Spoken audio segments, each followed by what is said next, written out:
Hi friends, ಇದ್ರೆ smart ಫೋನ್ಗಳು ಬರೋದಕ್ಕಿಂತ ಮುಂಚೆ ಸಂಬಂಧಗಳಿಗೆ ಬೆಲೆ ಇರುತ್ತಿತ್ತು. ಅಣ್ಣ ತಮ್ಮಂದಿರು, ಅಕ್ಕ ತಂಗಿಯರು ಭಕ್ತಿ ಗೌರವದಿಂದ ನಡೆದುಕೊಳ್ಳುತ್ತಿದ್ದರು. ಆದ್ರೆ ಟೆಕ್ನಾಲಜಿ ಇಂಪ್ರೂವ್ಮೆಂಟ್ ಆಗುತ್ತಿದ್ದಂತೆ ಅಕ್ರಮ ಸಂಬಂಧಗಳಲ್ಲಿ ಪಾಲ್ಗೊಳ್ಳುತ್ತಾ ಸಮಾಜ ತಲೆ ತಗ್ಗಿಸುವಂತೆ ಮಾಡುತ್ತಿದ್ದಾರೆ. ಈಗ ನಾನು ಹೇಳುತ್ತಿರುವ ಈ ಕಥೆಯನ್ನ ಕೇಳಿದರೆ ಒಬ್ಬ ಮಹಿಳೆ ಈ ರೀತಿ ಕೂಡ ಇರುತ್ತಾಳ ಎಂದು ಆಶ್ಚರ್ಯರಾಗುತ್ತೀರಾ? ಇನ್ನು ಸ್ಟೋರಿ ಏನು ಅಂತ ನೋಡೋದಾದ್ರೆ, ಮಧ್ಯಪ್ರದೇಶದ ಕೈತರ ಎಂಬ ಊರಿನಲ್ಲಿ ನಾಥುರಾಮ್ ಪ್ರೇಮ್ಜಿ ಸೀತಾ ದಂಪತಿಗಳು ಚಿಕ್ಕದಾಗಿ ಒಂದು ದಿನಸಿ ಅಂಗಡಿಯನ್ನು ಇಟ್ಟುಕೊಂಡು ತನ್ನ ಕುಟುಂಬವನ್ನು ಪೋಷಿಸುತ್ತಿದ್ದರು. ಹೀಗೆ ಇವರ ಅನನ್ಯ ಸಂಸಾರದ ಗುರುತಿಗೆ ಇಬ್ಬರು ಗಂಡು ಮಕ್ಕಳು, ಇಬ್ಬರು ಹೆಣ್ಣು ಮಕ್ಕಳು ಜನಿಸಿದ್ದರು. ಈಗ ನಾವಂತೂ ವಿದ್ಯಾವಂತರಾಗಿಲ್ಲ, ನಮ್ಮ ಮಕ್ಕಳನ್ನಾದರೂ ಚೆನ್ನಾಗಿ ಓದಿಸಬೇಕು ಎಂದು ಅಂದುಕೊಂಡಿರುತ್ತಾರೆ. ಇನ್ನು ಅದರಲ್ಲಿ ದೊಡ್ಡ ಮಗಳು ಅಭಿಲಾಷ ಆದ್ರೆ ಇನ್ನೊಬ್ಬ ಮಗಳು ಶತಾಕ್ಷಿ.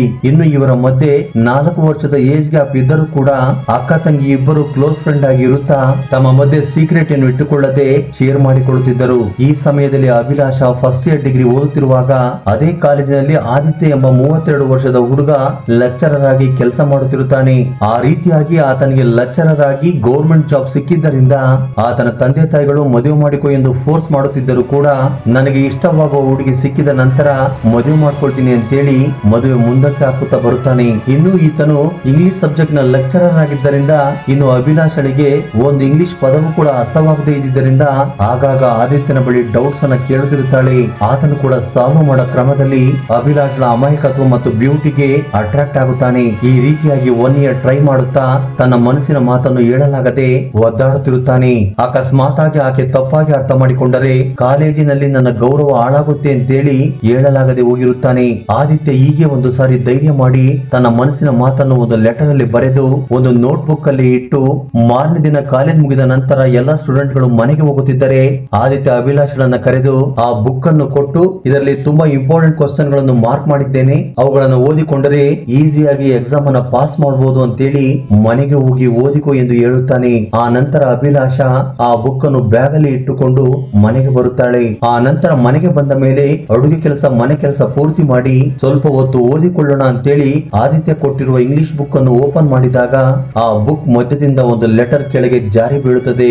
ಆದ್ರೆ ಅಭಿಲಾಷ ಮಾತ್ರ ಆ ಲೆಟರ್ ಅನ್ನು ಓದದೆ ಆದಿತ್ಯ ಸರ್ ಈ ಲೆಟರ್ ಅನ್ನು ಮರೆತು ಈ ಬುಕ್ ನಲ್ಲಿ ಇಟ್ಟಿರುತ್ತಾರೆ, ಬೆಳಿಗ್ಗೆನೆ ಆದಿತ್ಯ ಸರ್ಗೆ ಕೊಡಬೇಕು ಅಂತೇಳಿ ಬ್ಯಾಗ್ ಅಲ್ಲಿ ಇಟ್ಟುಕೊಳ್ಳುತ್ತಾಳೆ. ಇನ್ನು ಮಾರನೇ ದಿನ ಕಾಲೇಜ್ಗೆ ಹೋದ ಅಭಿಲಾಷ ನೇರವಾಗಿ ಆದಿತ್ಯ ಬಳಿಗೆ ಹೋಗಿ ಆತನು ಕೊಟ್ಟಿರುವ ಬುಕ್ ಅನ್ನು ರಿಟರ್ನ್ ಕೊಡುತ್ತಾ ಲೆಟರ್ ಅನ್ನು ಕೂಡ ಕೊಡುವಾಗ ಅದನ್ನು ನೋಡಿದ ಆದಿತ್ಯ ಅಭಿಲಾಷಳ ಬಳಿ ಈ ಲೆಟರ್ ಅನ್ನು ಓದಲಿಲ್ವಾ ಎಂದು ಕೇಳಿದಾಗ ಅದಕ್ಕೆ ಆಕೆ ಈ ಲೆಟರ್ ಅನ್ನ ನಾನೇಗೆ ಓದಲಿ ಎಂದು ಹೇಳಿದಾಗ ಶಾಕ್ ಆದ ಆದಿತ್ಯ ತನಗೆ ಬೇರೆ ದಾರಿ ಇಲ್ಲದೆ ಓಪನ್ ಆಗಿ ಮಾತನಾಡುತ್ತಾ ಆ ಲೆಟರ್ ಅನ್ನ ನಿನಗೋಸ್ಕರನೇ ಬರೆದಿದ್ದೆ, ಅದನ್ನ ಓದಿ ನಿನ್ನ ಅಭಿಪ್ರಾಯವನ್ನ ಹೇಳು ಎಂದು ಹೇಳಿದಾಗ ಅಭಿಲಾಷ ತುಂಬಾ ಎಕ್ಸೈಟ್ ಆಗಿ ಫೀಲ್ ಆಗಿ ಅಲ್ಲೇ ಇರುವ ಲೈಬ್ರರಿಗೆ ಹೋಗಿ ಇಮಿಡಿಯೇಟ್ ಆಗಿ ಲೆಟರ್ ನ ಓದುವುದಕ್ಕೆ ಶುರು ಮಾಡುತ್ತಾಳೆ.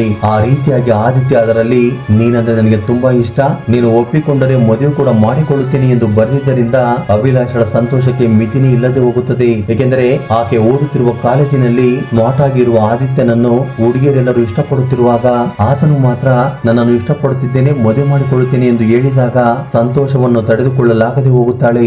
ಇನ್ನು ಈ ವಿಷಯವನ್ನ ತನ್ನ ತಂಗಿಗೆ ಹೇಳಬೇಕೆಂದು ತುಂಬಾ ಎಕ್ಸೈಟ್ ಆಗಿ ಮನೆಗೆ ಹೋಗಿ ಅಭಿಲಾಷ ಶತಾಕ್ಷಿಯ ಬಳಿ ಆದಿತ್ಯ ನನಗೆ ಪ್ರಪೋಸ್ ಮಾಡಿ ಲೆಟರ್ ಅನ್ನ ಕೊಟ್ಟಿದ್ದಾನೆ ಎಂದು ಲೆಟರ್ ಅನ್ನು ತೋರಿಸಿದ್ದರಿಂದ ಶತಾಕ್ಷಿ ಕೂಡ ತನ್ನ ಅಕ್ಕನಿಗೆ ಸಪೋರ್ಟ್ ಮಾಡುತ್ತಾಳೆ. ಇನ್ನು ಇದೇ ಸಮಯದಲ್ಲಿ ಅಭಿಲಾಷ ಮಾರನೇ ದಿನ ಆದಿತ್ಯನನ್ನು ಭೇಟಿಯಾಗಿ ನಾನು ಕೂಡ ನಿನ್ನನ್ನು ಪ್ರೀತಿಸುತ್ತಿದ್ದೇನೆ ಎಂದು ಹೇಳುವುದಕ್ಕೆ ತನ್ನ ಜೊತೆ ತನ್ನ ತಂಗಿಯನ್ನು ಕೂಡ ಕರೆದುಕೊಂಡು ಹೋಗುತ್ತಾಳೆ.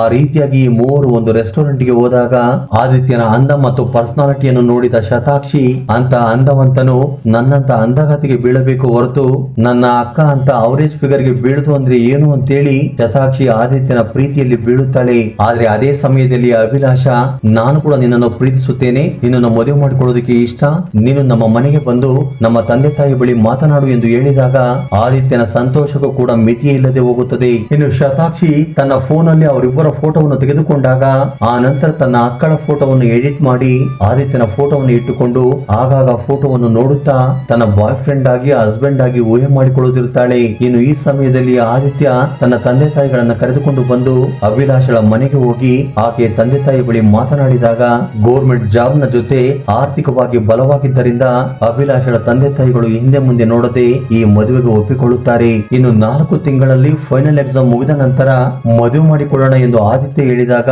ಅಂದಿನಿಂದ ಶತಾಕ್ಷಿ ಹೇಗಾದರೂ ಮಾಡಿ ಈ ಮದುವೆಯನ್ನು ಮುರಿದು ಆದಿತ್ಯನನ್ನು ನಾನೇ ಮದುವೆ ಮಾಡಿಕೊಳ್ಳಬೇಕೆಂದು ಅಂದುಕೊಳ್ಳುತ್ತಾಳೆ. ಅಂದುಕೊಳ್ಳುತ್ತಾಳೆ. ಆ ರೀತಿಯಾಗಿ ತನ್ನ ಅಕ್ಕಳ ಮೊಬೈಲ್ ನಿಂದ ಆದಿತ್ಯನ ನಂಬರ್ ಅನ್ನು ಕಳ್ಳತನ ಮಾಡಿಕೊಂಡು ಆದಿತ್ಯನಿಗೆ ಮೆಸೇಜ್ ಮಾಡೋದಕ್ಕೆ ಶುರು ಮಾಡುತ್ತಾಳೆ. ಈ ರೀತಿಯಾಗಿ ಆದಿತ್ಯ ಕೂಡ ರಿಪ್ಲೈ ಮಾಡುತ್ತಾ ನೀನು ಯಾರು ಎಂದು ಕೇಳಿದಾಗ ಅದಕ್ಕೆ ಶತಾಕ್ಷಿ ನಾನು ಅಭಿಲಾಷಳ ತಂಗಿ, ನನಗೆ ಇಂಗ್ಲಿಷ್ ನಲ್ಲಿ ಡೌಟ್ಸ್ ಗಳು ಇದ್ದಾವೆ, ಸ್ವಲ್ಪ ಕ್ಲಿಯರ್ ಮಾಡುತ್ತೀರಾ ಎಂದು ಕೇಳಿದಾಗ ಅದಕ್ಕೆ ಆದಿತ್ಯ ಕೂಡ ನಿನಗೆ ಯಾವುದೇ ರೀತಿಯ ಡೌಟ್ ಇದ್ದರೂ ಕೂಡ ಕೇಳು ಎಂದು ಹೇಳಿದಾಗ ಅಂದಿನಿಂದ ಶತಾಕ್ಷಿ ಮೆಸೇಜ್ ಮತ್ತು ಫೋನ್ ಕಾಲ್ಗಳ ಮೂಲಕ ಆದಿತ್ಯ ಜೊತೆ ಮಾತನಾಡುತ್ತಾ ತನ್ನ ಪ್ರೀತಿಯನ್ನು ಹೇಗಾದರೂ ಮಾಡಿ ವ್ಯಕ್ತಪಡಿಸಬೇಕೆಂದು ಅಂದುಕೊಳ್ಳುತ್ತಿರುತ್ತಾಳೆ. ಹೀಗೆ ದಿನದಿನಕ್ಕೂ ಮದುವೆ ಹತ್ತಿರ ಬರುತ್ತಿದ್ದರಿಂದ ಶತಾಕ್ಷಿ ಆದಿತ್ಯನನ್ನ ತನ್ನ ಪ್ರೀತಿಯಲ್ಲಿ ಬೀಳಿಸಿಕೊಳ್ಳುವುದಕ್ಕೆ ಒಂದು ಪ್ಲಾನ್ ಮಾಡುತ್ತಾಳೆ. ಆ ರೀತಿಯಾಗಿ ಆದಿತ್ಯನಿಗೆ ಕಾಲ್ ಮಾಡಿ ನನ್ನ ಅಕ್ಕಳ ಬಗ್ಗೆ ಒಂದು ವಿಷಯವನ್ನ ಹೇಳ್ಬೇಕು, ಒಂಟಿಯಾಗಿ ಮೀಟ್ ಮಾಡಿ ಮಾತನಾಡಬೇಕು, ಮನೆಗೆ ಬಾ ಎಂದು ಹೇಳಿದಾಗ ಅದಕ್ಕೆ ಆದಿತ್ಯ ಕೂಡ ಒಪ್ಪಿಕೊಳ್ಳುತ್ತಾನೆ. ಹೀಗೆ ತನ್ನ ಅಕ್ಕ ಮತ್ತು ತಂದೆ ತಾಯಿಗಳು ಮದುವೆ ಶಾಪಿಂಗ್ ಅಂತ ಹೊರಗಡೆ ಹೋದಾಗ ಶತಾಕ್ಷಿ ಆದಿತ್ಯನಿಗೆ ಕಾಲ್ ಮಾಡಿ ಮನೆಗೆ ಕರೆಸಿಕೊಳ್ಳುತ್ತಾಳೆ. ಹೀಗೆ ಆದಿತ್ಯನು ಕೂಡ ಮನೆಗೆ ಹೋದಾಗ ಡೋರ್ ಕ್ಲೋಸ್ ಮಾಡಿ ಶತಾಕ್ಷಿ ತನ್ನ ಮೈ ಮೇಲಿರುವ ಬಟ್ಟೆಗಳನ್ನು ತೆಗೆದುಹಾಕಿ ಆದಿತ್ಯನಿಗೆ ತನ್ನ ಸೌಂದರ್ಯವನ್ನ ತೋರಿಸಿ ಇಂಟ್ರೆಸ್ಟ್ ಬರುವಂತೆ ಮಾಡಿ ನನ್ನ ಜೊತೆ ಲೈಂಗಿಕವಾಗಿ ಸೇರಬೇಕೆಂದು ಕೇಳುತ್ತಾಳೆ. ಆದರೆ ಶತಾಕ್ಷಿಯನ್ನು ಆ ರೀತಿಯಾಗಿ ನೋಡಿ ಆಶ್ಚರ್ಯಗೊಂಡ ಆದಿತ್ಯ ನನಗೆ ಆ ರೀತಿಯ ಉದ್ದೇಶವಿಲ್ಲ, ಅಭಿಲಾಷಳನ್ನ ಬಿಟ್ಟರೆ ನನ್ನ ಮನಸ್ಸಿನಲ್ಲಿ ಬೇರೆ ಯಾರಿಗೂ ಜಾಗವಿಲ್ಲ ಎಂದು ಹೇಳಿ ಅಲ್ಲಿಂದ ಹೊರಟು ಹೋಗುತ್ತಾನೆ. ಇದರಿಂದ ಮೊದಲಿಗೆ ಶತಾಕ್ಷಿಗೆ ಕೋಪ ಬಂದರೂ ಈ ರೀತಿಯ ಒಳ್ಳೆಯ ವ್ಯಕ್ತಿಯನ್ನು ಬಿಟ್ಟು ಕೊಡಬಾರದು ಎಂದು ಅಂದುಕೊಳ್ಳುತ್ತಾಳೆ. ಆಗ ಶತಾಕ್ಷಿ ನನ್ನ ಅಕ್ಕಳನ್ನು ಈ ಭೂಮಿ ಮೇಲೆ ಇಲ್ಲದ ಹಾಗೆ ಮಾಡಿದರೆ ಬೇರೆ ದಾರಿ ಇಲ್ಲದೆ ಆದಿತ್ಯ ನನ್ನನ್ನು ಮದುವೆ ಮಾಡಿಕೊಳ್ಳುತ್ತಾನೆ ಎಂದು ಒಂದು ಪ್ಲಾನ್ ಅನ್ನು ಮಾಡುತ್ತಾಳೆ. ಹೀಗೆ ಒಂದು ಸಾರಿ ಬಾತ್ರೂಮ್ ನಲ್ಲಿ ಆಯಿಲ್ ಚೆಲ್ಲಿ ಜಾರಿ ಬಿದ್ದು ನನ್ನ ಅಕ್ಕ ಸತ್ತು ಹೋಗುತ್ತಾಳೆ ಎಂದು ಅಂದುಕೊಂಡಿರುತ್ತಾಳೆ. ಆದ್ರೆ ಅದೇ ಸಮಯಕ್ಕೆ ಮನೆಗೆ ಪೇಂಟ್ ಹೊಡೆಯುವವರು ಬಂದಿದ್ದರಿಂದ ಶತಾಕ್ಷಿಯ ಪ್ಲಾನ್ ವರ್ಕೌಟ್ ಆಗುವುದಿಲ್ಲ. ಹೀಗೆ ಇನ್ನೊಂದು ಸಾರಿ ಬೆಟ್ಟದ ಮೇಲೆ ಕರೆದುಕೊಂಡು ಹೋಗಿ ತಳ್ಳುವುದಕ್ಕೆ ಪ್ರಯತ್ನ ಮಾಡಿದಾಗ ಅಲ್ಲಿಗೆ ಸ್ವಲ್ಪ ಮಂದಿ ಟೂರಿಸ್ಟ್ ಗಳು ಬಂದಿದ್ದರಿಂದ ಆ ಪ್ಲಾನ್ ಕೂಡ ಮಿಸ್ ಆಗುತ್ತದೆ. ಹೀಗೆ ಮದುವೆಗಿಂತ ಮುಂಚೆ 5 ಸಾರಿ ಪ್ರಯತ್ನ ಮಾಡಿದರೂ ಕೂಡ ಯಾವುದೇ ರೀತಿಯ ಪ್ರಯೋಜನವಾಗದೇ ಇದ್ದಿದ್ದರಿಂದ ಕೊನೆಗೆ ಆದಿತ್ಯ ಅಭಿಲಾಷಳನ್ನು ಮದುವೆ ಮಾಡಿಕೊಂಡು ತನ್ನ ಮನೆಗೆ ಕರೆದುಕೊಂಡು ಹೋಗುತ್ತಾನೆ.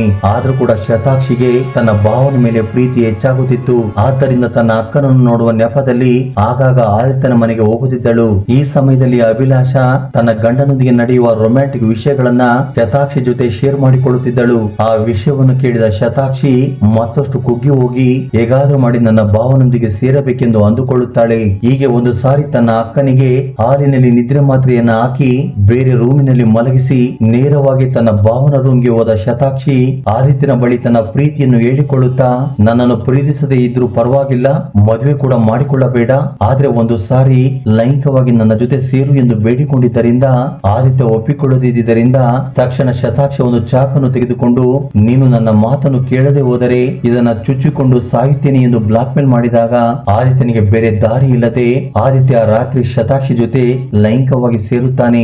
ಈ ರೀತಿಯಾಗಿ ಇವರಿಬ್ಬರು ತಮ್ಮ ಕೋರಿಕೆಗಳನ್ನು ತೀರಿಸಿಕೊಳ್ಳುತ್ತಾರೆ. ಇನ್ನು ಈ ವಿಷಯ ಹೊರಗಡೆ ಗೊತ್ತಾಗಬಾರದು ಅಂತೇಳಿ, ಮುಖ್ಯವಾಗಿ ನಿನ್ನ ಅಕ್ಕನಿಗೆ ಗೊತ್ತಾಗಬಾರದು ಅಂತೇಳಿ ಆದಿತ್ಯ ಕಂಡೀಷನ್ ಹಾಕಿದಾಗ ಶತಾಕ್ಷಿ ಕೂಡ ಅದಕ್ಕೆ ಒಪ್ಪಿಕೊಳ್ಳುತ್ತಾಳೆ. ಹೀಗೆ ಒಂದು ಸಾರಿ ರುಚಿ ನೋಡಿದ ನಾಲಿಗೆ ಮತ್ತೆ ಅದೇ ರುಚಿ ಬೇಕು ಅನ್ನುವಂತೆ ಆದಿತ್ಯ ಮತ್ತು ಶತಾಕ್ಷಿ ಕಾಮದಿಂದ ಅಭಿಲಾಷಳಿಗೆ ಮೋಸ ಮಾಡುತ್ತಿದ್ದೇವೆ ಎಂಬ ವಿಷಯವನ್ನ ಮರೆತು ಹೋಗಿ ಆಗಾಗ ಲೈಂಗಿಕವಾಗಿ ಸೇರುತ್ತಿದ್ದರು. ಇನ್ನು ಈ ಸಮಯದಲ್ಲಿ ಅಭಿಲಾಷ ಪ್ರೆಗ್ನೆಂಟ್ ಆಗಿದ್ದರಿಂದ ಶತಾಕ್ಷಿಯ ಕೋಪಕ್ಕೆ ಮಿತಿ ಇಲ್ಲದೆ ಹೋಗುತ್ತದೆ. ಇದರಿಂದ ಹೇಗಾದ್ರೂ ಮಾಡಿ ಆಕೆಯನ್ನು ಕೊಲ್ಲಬೇಕು, ಒಂದು ವೇಳೆ ಆಕೆಗೆ ಮಗುವಾದರೆ ಆದಿತ್ಯ ನನ್ನಿಂದ ದೂರವಾಗುತ್ತಾನೆ ಎಂದು ಒಂದು ಪ್ಲಾನ್ ಮಾಡುತ್ತಾಳೆ. ಹೀಗೆ ಅಭಿಲಾಷಳಿಗೆ 7 ತಿಂಗಳು ತುಂಬಿದ ನಂತರ ತವರು ಮನೆಗೆ ಕರೆದುಕೊಂಡು ಬಂದಾಗ ಆಕೆಯನ್ನು ಕೊಲ್ಲುವುದಕ್ಕೆ 7 ಸಾರಿ ಇಂಡೈರೆಕ್ಟ್ ಆಗಿ ಪ್ಲಾನ್ ಮಾಡಿದರೂ ಕೂಡ ಯಾವುದೇ ರೀತಿಯ ಪ್ರಯೋಜನವಾಗದೇ ಇದ್ದಿದ್ದರಿಂದ ಒಂದು ದಿನ ಧೈರ್ಯ ಮಾಡಿ ಅಭಿಲಾಷ ಬಾತ್ರೂಮ್ ನಲ್ಲಿರುವಾಗ ಶತಾಕ್ಷಿ ಚಾಕುವನ್ನು ತೆಗೆದುಕೊಂಡು ಹೋಗಿ ಆಕೆಯ ಮೇಲೆ ದೌರ್ಜನ್ಯ ಮಾಡಿ ಚಾಕುವಿನಿಂದ ಚುಚ್ಚುತ್ತಾಳೆ.